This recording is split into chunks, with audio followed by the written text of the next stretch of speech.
horizon and take us to the next level. Saquon Barkley! You're going to have to deal with the Chiefs! How do we get them? Leave this over right here!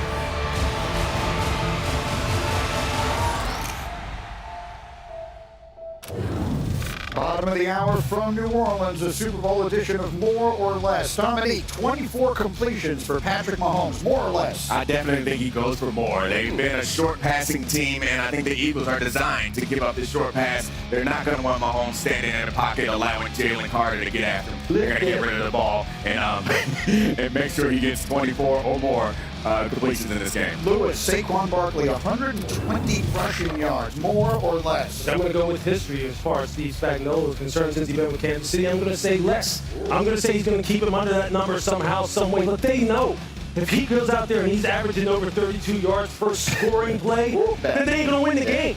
So it can't be him. They can't allow it to be him, so I'm going to say less. I hope I'm not wrong. Maybe that opens it up for the quarterback. Jeff, 1.5 touchdown passes for Jalen Hurts, more or less. I'm going more for the exact same reason that Lou was talking about. I think they're going to stack the line. They're going to blitz. They're going to try to blitz Hurts. That's going to open up for A.J. Brown, for Smith, for Gardner, and for Barkley out of the backfield. A little dump off pass to Barkley, who can take it very, very far, very, very quickly. So I'm going more there. Okay, so we opened the show talking about Saquon Barkley, and that's the obvious place that the conversation begins for the Eagles offense this season. Assuming that the Chiefs and Andy Reid and Steve Spagnuolo, they figure something out. They donate all their resources that they need to making sure he doesn't beat them. What does that mean for the passing game for Jalen Hurts, A.J. Brown, and Devontae Smith? I think it means a big day, and it's scary for the Chiefs secondary. So A.J. Brown is the type of player that you do not want in isolation. He's so good. He's so big. He's so this is a good jam right here. Like as a quarterback, I feel like I won this rep. No, not when it's against A.J. He's going to create enough space to catch the ball. Again, he's a big target. Everyone's locked in. Even the corners are locked in the backfield for his touchdown, and it speaks to what Jeff's stat is. Here's another situation where A.J., you normally as a defensive back, you want to get your hands on the receiver. AJ's not that guy. You give him your body, he's going to use it against you and turn it into a big play after he catches it. Again, you don't want to press him. See, he has inside position. He has his hands on him. That's a win for the corner, not against A.J. Brown. He uses his right arm to throw him by, and he makes a big play out of it. It's something that I'd be concerned with. If I were the Chiefs, I would try to use stunts and other type of ways to slow down a rushing attack so I don't have to leave my corners isolated. Yeah, it's going to be interesting to see if they decide to double Brown and then play McDuffie over on top of Smith. What's the play? Because here's the deal. Devonta Smith, he's played the Chiefs 3 times, all 3 games.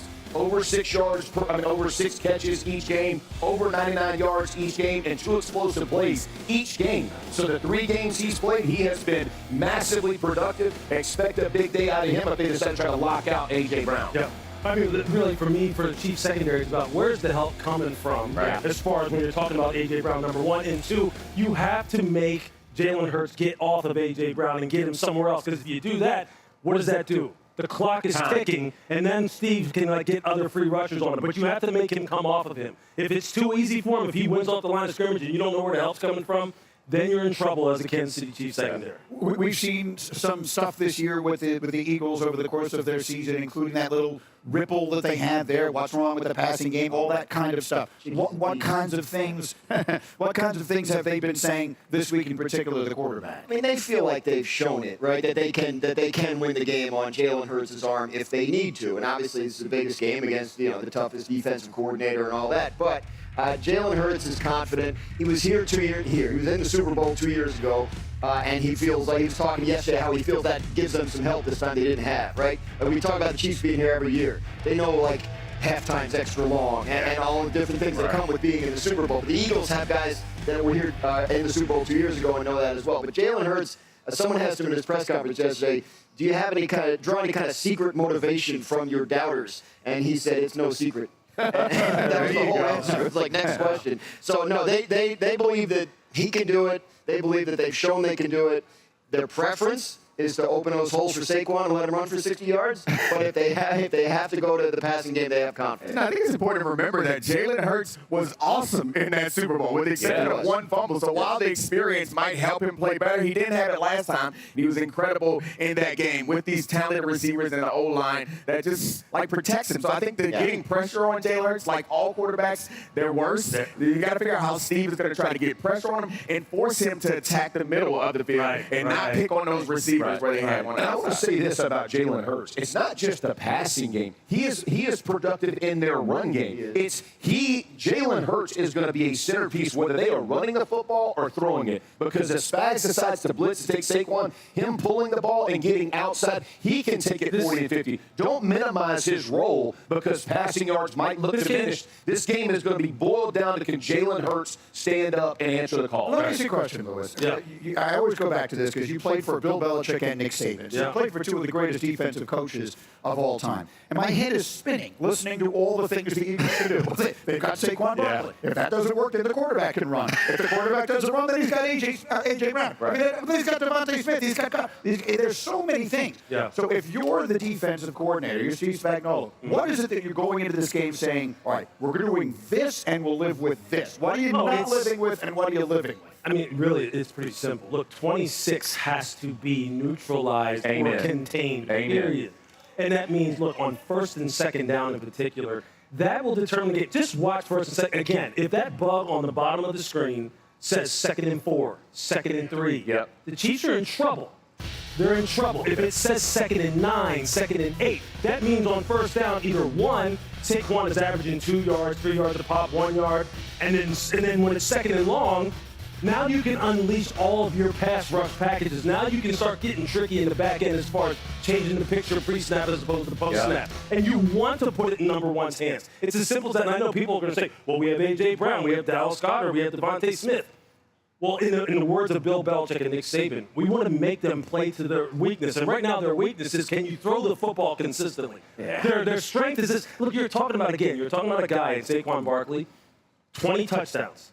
His average scoring distance is 32.5 yards. You've got to take that away and neutralize that somehow. You just do, and that's where you start. And Dan, for all the talk about the Chiefs and their inevitability and everything, I think to some degree the Eagles season has flown a little under the radar in the build-up to this. They haven't lost a game since September that Jalen Hurts finished. The only game they lost in that entire time was when he got knocked out with the concussion against Washington that needed a crazy comeback and a crazy finish to beat them. So the Eagles have been every bit as good as the Chiefs have been this year, if in the big picture, if not better. They have, and defensively they're at the very top of the league, and where they were at the bottom last year. So that's been a big part of it. But yeah, look, I mean, I think the standard is high for Jalen Hurts in Philadelphia, given what he did early in his career and getting to the Super Bowl a couple years ago. I think people want to see that guy, and the fact that there was like a step back with the team last year has kind of created a situation where there is more doubt, right? So, yeah, they could be – I don't know. They also were one of 3 teams in the NFC to win 14 games, and they got to the Super Bowl without having to play either of the other 2. So some things have kind of fallen their way as well. But, yeah. Well, we can make everybody in Philadelphia mad right now. You know, they're easily aggrieved. Let's put the pics up on the screen. Boy. There you go. Yeah, but take your screenshots. Oh, that's dirty. That's dirty. I just think you have to, though. Like, how do you not pick the Chiefs in this game? I mean, look, there's going to be Eagles fans. Look, I flew down here with a bunch of Eagles fans. I heard them in the back end. And you know what the number one thing they kept saying?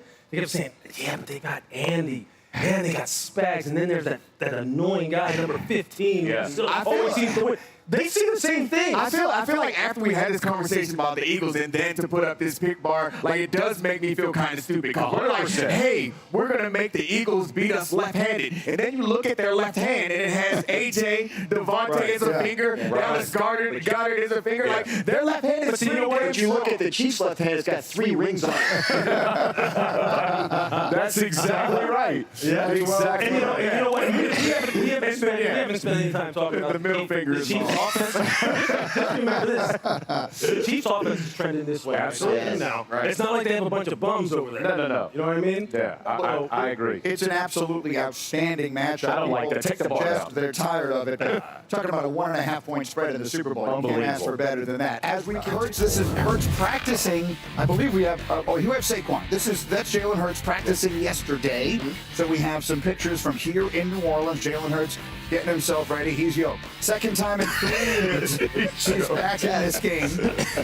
He's thrown for 131, 128, and 246 yards in their 3 playoff wins. One of these things is quite obviously not like the others. There's been so much talk about the Chiefs and their coaching prowess and making them play left-handed. So let's live in a world where Saquon Barkley isn't running mad in this game, where they don't win this game because Saquon Barkley destroyed the game for them. Then what does Jalen Hurts have to do to win it? It's going to be on his arms and his legs. I still want to remind people that Jalen Hurts can devastate you on the ground as well. Right. But more importantly, like y'all, we all know, it's going to have to be 3 or 4 of those opportunities with either A.J. Brown or Devontae Smith. He's been finding Dallas Goedert in some critical situations as well.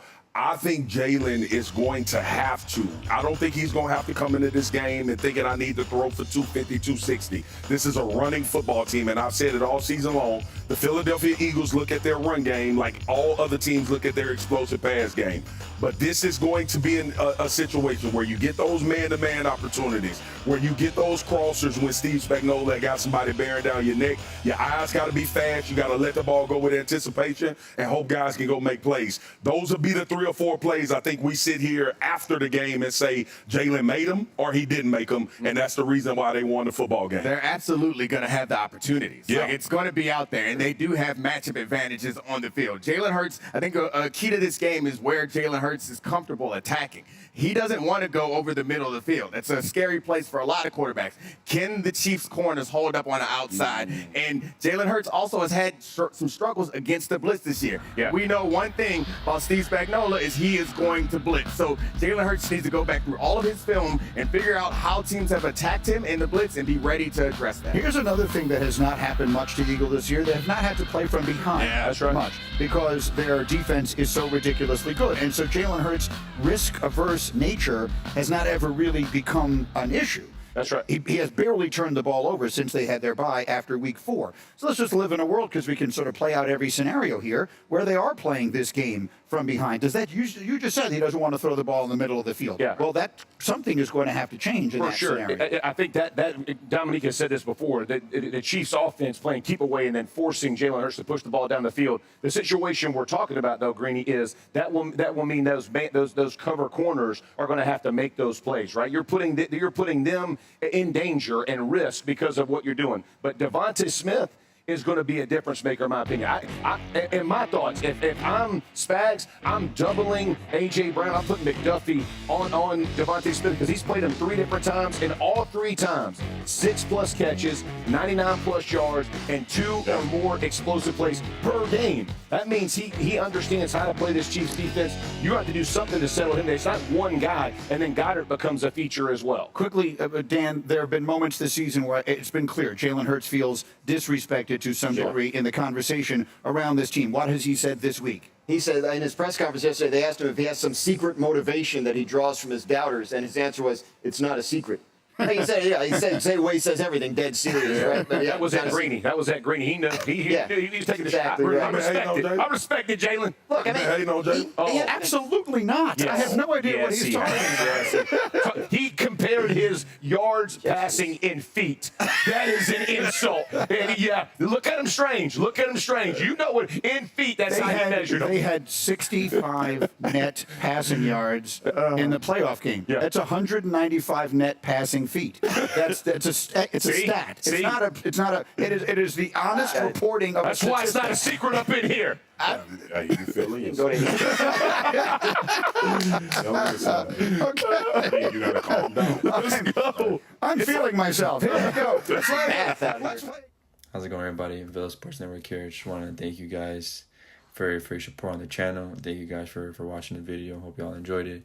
I also want to kind of remind you to don't forget to leave a like on the video, subscribe to the channel, and leave a comment on the video if you like as well.